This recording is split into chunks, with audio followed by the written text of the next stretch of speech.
امك بتعمل 3 حاجات الاب ما بيعملهمش: حملت وولدت ورضعت. الاب ما عملش ده. بعدين بعد كده يستوي الام والاب.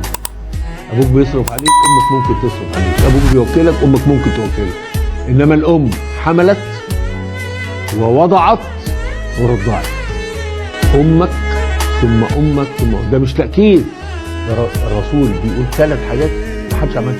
بعد ما حملت فيك يا بنتي ولدتك وكانت عرضه انها تموت وهي تولدك، في ناس كتير ماتوا وهم بيولدوا، ورضعتك سايباها وهي في اضعف حالتها، رجلها الاثنين مبتورين وسايبينها.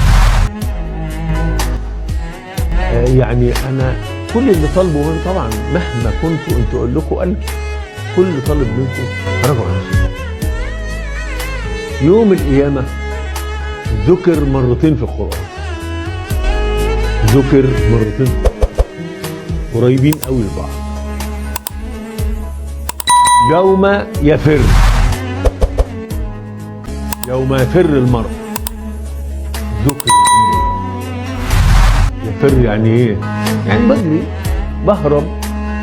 ذكر الامه يفر من فلان ومن فلان ومن فلان ومن امه وابيه، مش مشكله. لكن ذكر مره ثانيه يوم القيامه يوم يفتدي يعني اجيب ده بدالي، هو اللي يخش جهنم بدالي، لم يذكر الله امه. يفتدي بفلان بفلان بفلان، بس الام والاب محدش يفتدي بيه.